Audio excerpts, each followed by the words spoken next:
Hello friends, मैं हूं सन्मय प्रकाश और आप देख रहे हैं यूट्यूब चैनल सरकारी जॉब न्यूज़। सबसे पहले इंपॉर्टेंट टॉपिक्स और क्वेश्चंस को देख लेते हैं जिस पर चर्चा होने वाली है इस करंट अफेयर्स वीडियो में। तो केंद्र सरकार ने नए 2 व्हीलर इलेक्ट्रिक वाहनों की लॉन्चिंग पर रोक लगा दी है। किस वजह से, क्या मामला हुआ है और एक्सपर्ट कमेटी का भी गठन किया गया है, क्यों? सिप्री की रिपोर्ट आई है, उसके मुताबिक ग्लोबल मिलिट्री खर्च में भारत किस स्थान पर पहुंच गया है। किस इंडियन एक्ट्रेस को कांस फिल्म फेस्टिवल के जूरी मेंबर में शामिल किया गया है।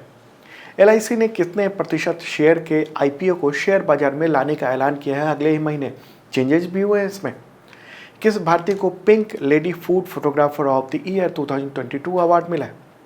एशियाई कुश्ती चैंपियनशिप हुआ है 2022 का, तो उसमें भारत ने कितने पदक जीते हैं और किन किन खिलाड़ियों ने कौन से पदक जीते हैं। फर्स्ट इंडियन कंपनी जिसका मार्केट कैप 19 लाख करोड़ के पार कर गया। ऐसे ही कई और क्वेश्चन हैं, उन सब पर डिटेल चर्चा होगी। तो दोस्तों शुरू करते हैं, लाइक बटन दबाना मत भूलना। पहला क्वेश्चन इंपॉर्टेंट है, केंद्र सरकार ने किस वजह से नए 2 पहिया इलेक्ट्रिक वाहनों की लॉन्चिंग पर रोक लगाई है और जांच के लिए एक कमेटी का गठन किया है। आंसर होगा आग लगने की वजह से। न्यूज़ आप देख रहे हैं, इकोनॉमिक टाइम्स में हॉल्ट कर दिया गया है 2 व्हीलर जो व्हीकल है नए उसको लॉन्च करने से। देखिए, देश भर में मार्च में और फिर अप्रैल में इलेक्ट्रिक स्कूटर में आग लगने की बहुत सारी घटनाएं सामने आई हैं। खास तौर पर ओला इलेक्ट्रिक, ओकिनावा, प्योर ईवी, चेतन ईवी, इन सब के स्कूटर्स में आग लगने की घटनाएं देखने को मिली है। तो इस घटना की जांच करने के लिए केंद्र सरकार ने एक एक्सपर्ट कमेटी का गठन किया है और इसकी जांच रिपोर्ट आने तक फिलहाल नए जो वाहन है 2 व्हीलर इलेक्ट्रिक उसकी लॉन्चिंग पर रोक लगा दी गई है। पुराने जो मॉडल के वाहन हैं वो तो आएंगे, लेकिन कोई नया मॉडल अभी लॉन्च नहीं किया जाएगा। ओके, और इनको बनाने वाली कंपनियों को कहा गया है कि आग लगने की जो घटना है उसकी पूरी जांच की जा रही है और तब तक कोई नया व्हीकल लॉन्च ना किया जाए। दरअसल देखिए, आग लगने की जो लगातार घटनाएं हो रही हैं उसकी वजह से सरकार की जो इलेक्ट्रिक व्हीकल पॉलिसी है उसको पलीता लग सकता है, क्योंकि लोगों में अब डर बैठ रहा है जब इतनी बड़ी संख्या में आग लग रही है और 4 लोगों की मौत भी हो चुकी है। तो सरकार की ये कोशिश थी कि जो इलेक्ट्रिक व्हीकल है उसको बढ़ावा दिया जाए, क्योंकि हमें जो क्रूड ऑयल है वो आयात करना पड़ता है, उसकी वजह से हमारे डॉलर जो रिज़र्व हैं वो खर्च होते हैं। तो उस खर्च को कम करने के लिए यहाँ इलेक्ट्रॉनिक व्हीकल को बढ़ावा दिया जा रहा था और यहाँ पर यह हुआ है कि इतनी जल्दी लॉन्चिंग की गई तमाम स्कूटर्स की कि वहाँ पर खतरे अब देखने को मिल रहे हैं। इस तरीके से आग के मामले दिख रहे हैं। ओके, तो सड़क परिवहन और राजमार्ग मंत्री हैं नितिन गडकरी। उन्होंने कई सारे ट्वीट भी किए हैं और इलेक्ट्रिक वाहन कंपनी को कड़े निर्देश दिए हैं।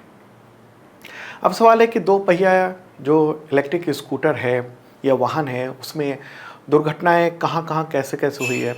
तो सबसे पहले तो पिछले साल भी हुई थी, लेकिन इस मार्च में जैसे जैसे गर्मी की रफ्तार बढ़ी है वैसे वैसे आग की घटनाएं भी बढ़ी हैं। वेल्लोर तमिलनाडु में वहाँ ओकिनावा कंपनी का जो स्कूटर था उसमें आग लग गई और एक व्यक्ति और उसकी 13 वर्षीय बेटी की जान चली गई उसमें। अप्रैल की शुरुआत में नासिक में फैक्ट्री से ले जाते समय जितेंद्र ईवी के द्वारा जो बनाया गया 20 से अधिक स्कूटर है, ट्रक में ही उसमें ऑटोमेटिकली अचानक से आग लग गई। ओला स्कूटर में आग लगने से कई लोगों की मौत की सूचना सामने आ रही है। तो इस तरीके से लोगों में धीरे धीरे डर भी बैठने लगा है। तो इस मामले में सरकार ने अब कदम उठाया। ओके, सड़क परिवहन और राजमार्ग मंत्री नितिन गडकरी उनके निर्देशों का पालन करते हुए इन कंपनियों ने, मतलब नितिन गडकरी ने कहा कि जो भी स्कूटर हैं, जो जहाँ भी आपको लग रहा है कि कोई गड़बड़ी है, बैटरी में कोई प्रॉब्लम है, कुछ फट सकता है, कोई भी दिक्कत है, तो आप उसे वापस बुलाइए और उसकी जांच करिए, उसमें जो भी चेंजेज है वो करना होगा, नहीं तो बहुत भारी जुर्माना लगाया जा सकता है। तो किन किन वाहनों ने रिकॉल किए हैं, तो न्यूज़ भी आप देख रहे हैं। ओला इलेक्ट्रिक ने 1441 यूनिट जो 2 व्हीलर है उसको रिकॉल किया है। रिकॉल करने का मतलब कि उसने कहा कि हम उसको टेस्ट करेंगे, देखेंगे कोई और गड़बड़ी है तो उसको ठीक करेंगे। ओके, इसके अलावा और भी कई सारी कंपनियों के, जैसे प्योर ईवी, ओकिनावा, इन सब के टोटल लगभग 6,700 इलेक्ट्रिक स्कूटर को वापस बुलाया गया है। ओके, अगर हम बात करें कि इलेक्ट्रिक स्कूटर या इलेक्ट्रिक वाहनों की बिक्री कैसे बढ़ी है, इलेक्ट्रिक वाहनों की खास तौर पे, तो 2021 की बात करेंगे तो 132% की ग्रोथ आई है। क्यों? क्योंकि गवर्नमेंट उस पर टैक्स की छूट दे रही है और इसके लिए बहुत सारी सहूलियत भी दे रही है। ओके, और 2021 में टोटल 2,33,971 वाहनों की बिक्री हुई थी। ईवी की बात हो रही है, इलेक्ट्रिक व्हीकल की बात हो रही है। उससे पहले 2020 में 1 लाख के आसपास ही बिक्री हुई थी। तो इतना जंप हुआ है 132% का। ओके, अब सवाल उठता है कि आग लगने की वजह क्या है। तो इसकी जांच के लिए परिवहन मंत्रालय ने एक्सपर्ट कमेटी का गठन किया है। हालांकि ये बताया जा रहा है कि बैटरी में समस्या होने की वजह से ऐसी घटना की आशंका होती है और जो भी स्कूटर ज़्यादातर ये जो आग लगने की घटना हुई है उनमें ज़्यादातर चीन से आयातित बैटरियों का इस्तेमाल किया गया। ओके, और इलेक्ट्रिक वाहन को लेकर केंद्र सरकार की स्पष्ट पहले से कोई इस मामले में गाइडलाइन एक्चुअल में नहीं थी कि हमें किस पैमाने में रखना है, क्या स्टैंडर्ड रखने हैं।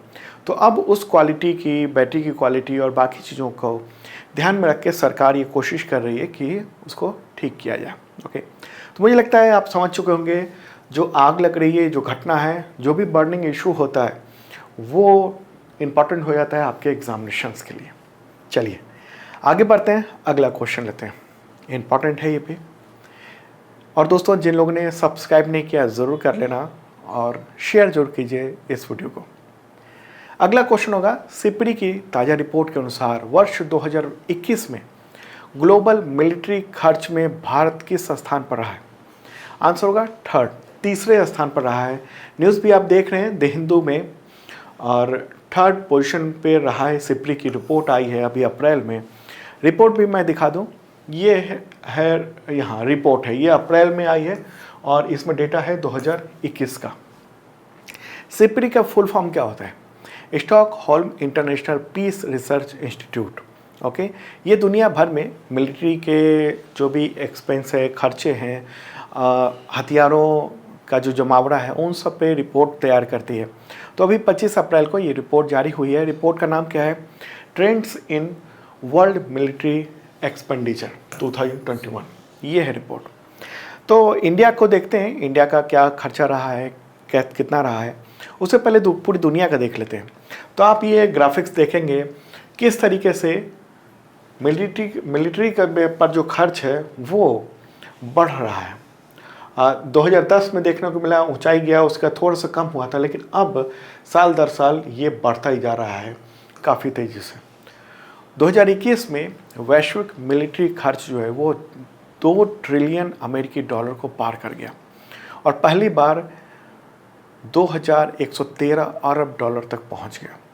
ओके, काफ़ी ज़्यादा बढ़ोतरी देखने को मिली है। 2012 की तुलना करें 2012 से 2021 की, तो 12% की बढ़ोतरी देखने को मिली और टॉप 15 कंट्री में ज़्यादातर खर्च बढ़ गया। तो अब देख लेते हैं भारत का मिलिट्री खर्च कितना है, उसके बाद देखेंगे कि अदर जो कंट्री हैं उन सब का कितना कितना खर्च है। ओके, तो इस रिपोर्ट के मुताबिक भारत का, इंडिया का जो मिलिट्री खर्च है वो 76.6 बिलियन डॉलर यानी 5.86 लाख करोड़ के आसपास। ये आप देख रहे हैं, ये रैंकिंग है। नंबर 1 पे है यूनाइटेड स्टेट्स ऑफ अमेरिका, उसका जो खर्च है वो है 801 बिलियन डॉलर। सेकंड पे है चाइना, उसका है 293 बिलियन डॉलर। तीसरे स्थान पर है इंडिया, उसका है 76.6 बिलियन डॉलर। फिर स्थान आता है, फोर्थ स्थान है यूनाइटेड किंगडम का 68.4 बिलियन डॉलर। और फिफ्थ पे है रशिया, जिसने यूक्रेन पर अभी चढ़ाई की हुई है, तो उसका स्थान है, जो खर्च है वो 65.9 बिलियन डॉलर है। मतलब अगर हम रूस से भी तुलना करेंगे तो हम काफ़ी ज़्यादा खर्च कर रहे हैं, रूस की तुलना में भी 76.6 बिलियन डॉलर खर्च कर रहे हैं। 6th पे फ्रांस है, 7th पे जर्मनी है, 8th पे सऊदी अरबिया है, 9th पे जापान है और 10th पे साउथ कोरिया है खर्च करने में। ओके, मिलिट्री पर खर्च करने में यहाँ पर ये बात हो रही है। ओके, और कुछ आंकड़ा दिखा दूँ किस तरीके से ये ग्राफिक्स है। तो अगर पूरा ये मिलिट्री खर्च है तो उसमें ये 38% पूरी दुनिया का वो अमेरिका खर्च कर रहा है मिलिट्री पर। उसके बाद 14% है चाइना का खर्च, और फिर स्थान आता है इंडिया का 3.6% हिस्सा है दुनिया में जो भी मिलिट्री पे खर्च हो रहा है उस पर। उसका अलग अलग स्थान है, यूनाइटेड किंगडम का 3.2% है, रशिया का 3.1% है। ओके, तो ये आंकड़े हैं, ये सब डिटेल मैंने PDF में भी दे दिया है, तो आप वहाँ से भी पूरा समझ सकते हैं, देख सकते हैं। और डेली का जो PDF होता है फ्री होता है, वैसे आप मेंबरशिप भी ले सकते हैं, उसके थ्रू आपको मिलता है तमाम अब तक के करंट अफेयर्स पिछले 1 साल के, और आगे अगले 1 साल तक आपको करंट अफेयर्स का अपडेट भी मिलता रहेगा। देखना जरूर इस वीडियो के डिस्क्रिप्शन में। ओके, चलिए आगे बढ़ते हैं, अगला क्वेश्चन लेते हैं। किस भारतीय एक्ट्रेस को कांस फिल्म फेस्टिवल 2022 प्रतियोगिता की जूरी मेंबर बनाया गया है? उसका आंसर होगा दीपिका पादुकोण।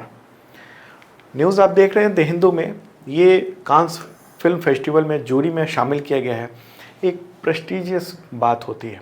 2022 का जो कांस फिल्म फेस्टिवल है वो 17 से 28 मई को होगा, और 75वां ये कांस फिल्म फेस्टिवल होगा। और दीपिका पादुकोण 8 सदस्यीय जूरी मेंबर का हिस्सा है, और इसका नेतृत्व फ्रेंच एक्टर विंसेंट लिंटन करेंगे।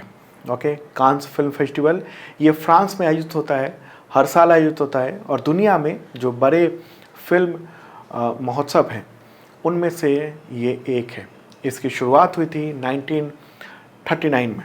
ओके, और 2003 तक इसे इंटरनेशनल फिल्म फेस्टिवल के नाम से जाना जाता था, लेकिन अंग्रेजी में इसे कांस फिल्म फेस्टिवल के रूप में जाना जाता है। ठीक है, तो कांस एक इम्पॉर्टेंट बात है। चलिए आगे बढ़ते हैं, अगला क्वेश्चन लेते हैं। LIC ने कितने प्रतिशत शेयर का IPO शेयर बाजार में 2 से 9 मई को लाने का ऐलान किया है? आंसर होगा 3.5%। ओके, 3.5%। न्यूज़ भी आप देख रहे हैं, और शेयर का जो प्राइस है 902 से लेकर 949 रखा गया है। मई में ये आ रहा है। ओके, ये IPO पहले ये सरकार ने कहा था कि हम 5%, यानी फरवरी में सरकार की ओर से ये बात सामने आई थी कि 5% शेयर LIC का वो शेयर बाजार में उतारेगा, यानी IPO के जरिए। लेकिन अब सरकार ने ये तय किया है कि नहीं, 5% नहीं, 3.5% ही हम शेयर IPO के लिए उतारेंगे।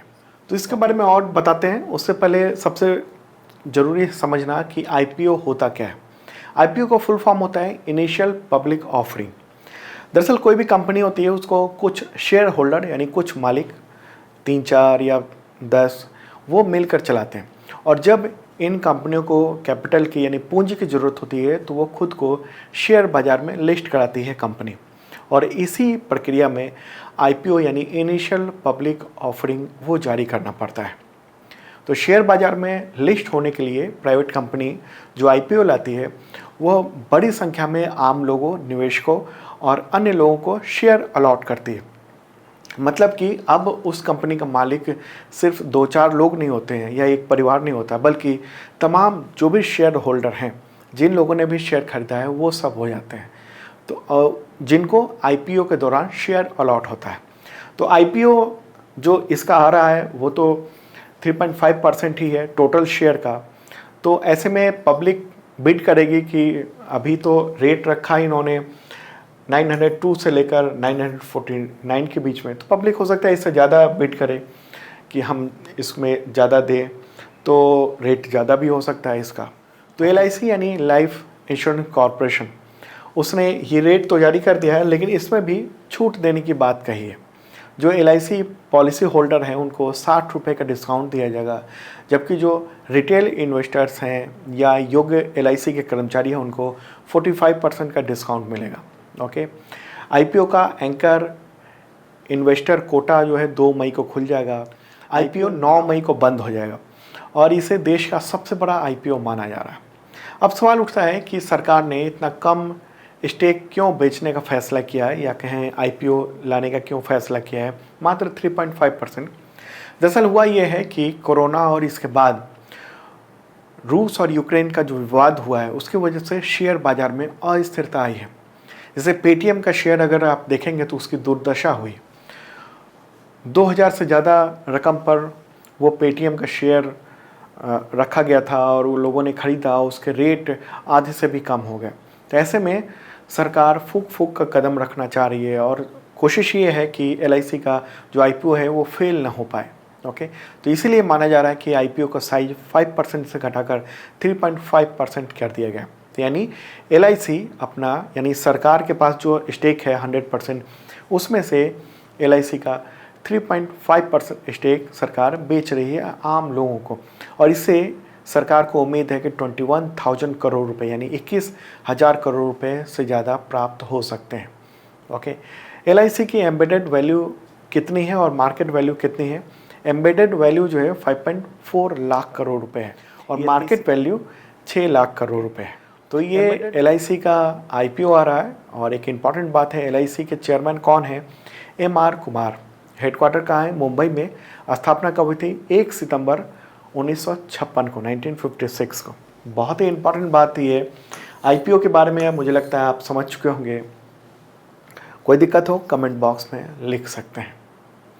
चलिए आगे बढ़ते हैं, अगला क्वेश्चन लेते हैं। कश्मीर में कबाब बेचने वाले की तस्वीर के लिए किस भारतीय को pink lady food photographer of the year 2022 award मिला है? आंसर होगा देवदत्त चक्रवर्ती और वो फोटोग्राफ ये रहा। धुएं से भरी जगह पर काम करते हुए एक स्ट्रीट फूड विक्रेता तंदूर पर कबाब बना रहा है और ये फोटोग्राफ उसमें सुनहरी तस्वीर निकल रही है, सुनहरी रोशनी निकल रही है। इस फोटोग्राफ के लिए देवदत्त चक्रवर्ती को pink lady food photographer of the year 2022 का अवार्ड मिला है। देवदत्त चक्रवर्ती ने ये फोटोग्राफ कश्मीर के श्रीनगर में ली थी। उन्होंने इस फोटो का नाम रखा है कबाबियाना। ओके, फोटोग्राफ का नाम रखा है Kababiyana. Pink lady food photographer of the year क्या होता है? ये ख़ासतौर पर फूड से रिलेटेड जो भी फोटोग्राफ हैं और वीडियो हैं उसकी प्रतियोगिता होती है। 2011 से ये चल रहा है। ओके, दुनिया भर के बेस्ट जो फूड फोटोग्राफर हैं और वीडियोग्राफर हैं उनको सम्मान दिया जाता है और ये सम्मान ब्रिटेन की द फूड अवार्ड कंपनी देती है। ओके, चलिए आगे बढ़ते हैं, अगला क्वेश्चन लेते हैं। एशियाई कुश्ती चैंपियनशिप 2022 में भारत ने कुल कितने पदक जीते? आंसर होगा 17। टोटल 17 पदक जीते हैं इंडिया ने। चैंपियनशिप का आयोजन कहाँ पर हुआ था? मंगोलिया की राजधानी उलान बटार में अप्रैल में हुआ था और इसमें इंडिया के 30 सदस्यीय जो भारतीय दल था उसने हिस्सा लिया था। तो किसने कितने पदक जीते हैं तो वो भी देख लेते हैं। इंडिया ने टोटल 17 जीते, इनमें से 1 गोल्ड है, 5 सिल्वर है और 11 ब्रॉन्ज है। ओके, और ये पूरी लिस्ट है। स्वर्ण पदक जीता है रवि कुमार दहिया ने 57 किलोग्राम पुरुष फ्री स्टाइल में। ओके, और ये लगातार तीसरी बार ऐसा है जब एशियाई कुश्ती चैंपियनशिप में उन्होंने गोल्ड मेडल जीता है और रिकॉर्ड भी बनाया। इससे पहले 2020 में, फिर 2021 में और अब 2022 में इन्होंने गोल्ड जीत लिया है। रजत पदक की बात करेंगे यानी सिल्वर मेडल तो बजरंग पुनिया, दीपक पुनिया, गौरव बालियान, अंशु मलिक और राधिका ने ये मेडल जीता है अलग अलग भार वर्ग में। ओके, और ये कांस्य पदक की पूरी लिस्ट है। आमतौर पे जो ब्रॉन्ज मेडल है उसके क्वेश्चन नहीं के बराबर आते हैं। स्वर्ण पदक यानी गोल्ड और सिल्वर के क्वेश्चन अक्सर आते हैं, फिर भी आप ये कांस्य पदक यानी ब्रॉन्ज मेडल के जो भी नाम है वो देख लेना। आप स्क्रीनशॉट ले सकते हैं या इस वीडियो के डिस्क्रिप्शन में मैं इसका PDF दे दूंगा, तो वहाँ से भी देख सकते हैं, डाउनलोड कर सकते हैं। डेली का PDF फ्री होता है। ओके, चलिए आगे बढ़ते हैं, अगला क्वेश्चन लेते हैं। पहली भारतीय कंपनी का नाम बताएं जिसने बाजार पूंजीकरण यानी मार्केट कैपिटलाइजेशन 19 लाख करोड़ रुपए के स्तर को पार कर लिया है उसने। आंसर होगा RIL यानी रिलायंस इंडस्ट्रीज लिमिटेड। न्यूज़ भी आप देख रहे हैं बिजनेस इनसाइडर में और मुकेश अंबानी उसके चेयरमैन और मैनेजिंग डायरेक्टर हैं। तो इस कंपनी ने ऐसी भारत की पहली कंपनी है जिसने 19 लाख करोड़ रुपए का मार्केट कैप को पार कर लिया। ओके, मार्केट कैप क्या होता है? देखिए, मार्केट कैप का मतलब ये हुआ कि बाज़ार में उस कंपनी की कितनी वैल्यू है, उसके जो शेयर हैं उन सब का रेट अभी क्या चल रहा है, उसके मुताबिक टोटल कंपनी का वैल्यू कितना हुआ, इसलिए कहते हैं मार्केट कैपिटलाइजेशन। ओके, तो 19 लाख करोड़ का मार्केट कैप प्राप्त कर लिया। कब प्राप्त किया? तो 27 अप्रैल को। ओके, और 27 अप्रैल को इसके शेयर का जो रेट था वो 2800 रुपये पर ट्रेड हो रहा था, रिलायंस इंडस्ट्रीज़ का। ओके, और किसी भारतीय कंपनी ने ऐसा पहली बार किया है, इतना हाईएस्ट लेवल पर मार्केट कैप प्राप्त किया है। तो अब सवाल है कि रिलायंस इंडस्ट्री लिमिटेड ने इतना कैसे पार किया 19 लाख करोड़ का? देखिए, एक तो इसने अपना रेपुटेशन तो बनाया ही हुआ है, और दूसरी बात ये भी है कि रूस यूक्रेन का जो विवाद चल रहा है उस दौरान रिलायंस ने यूरोपीय देशों में डीजल, पेट्रोल, ये सब निर्यात बहुत तेज़ी से बढ़ा दिया है। ओके, पिछले 2 साल से जब कोविड-19 हुआ तो रिलायंस के जो रिफाइनरीज थे वो अपनी पूरी क्षमता से काम नहीं कर पा रहे थे, क्योंकि मार्केट में डिमांड भी नहीं थी। लेकिन अब चूँकि यूरोपीय देशों को डीजल, पेट्रोल की ज़रूरत है, तो ऐसे में रिलायंस भी माध्यम बना है वहाँ पहुँचाने का। तो रिलायंस क्या करता है, मिडिल ईस्ट से कंट्री से कच्चा तेल लेता है और उसको रिफ़ाइन करके और वो यूरोपीय देशों में पहुँचा रहा है, और उससे अच्छी खासी रकम उसे मिल रही है। इसके अलावा जियो वगैरह के भी जो बिजनेस है वो बेहतर चल रहे हैं, तो इसलिए मार्केट कैप इतना हो गया है। चलिए आगे बढ़ते हैं, अगला क्वेश्चन लेते हैं। किस खेल की पूर्व महिला कप्तान एल्वेरा बिल्टो का निधन हो गया है 26 अप्रैल 2022 को? इंडियन है। आंसर होगा हॉकी।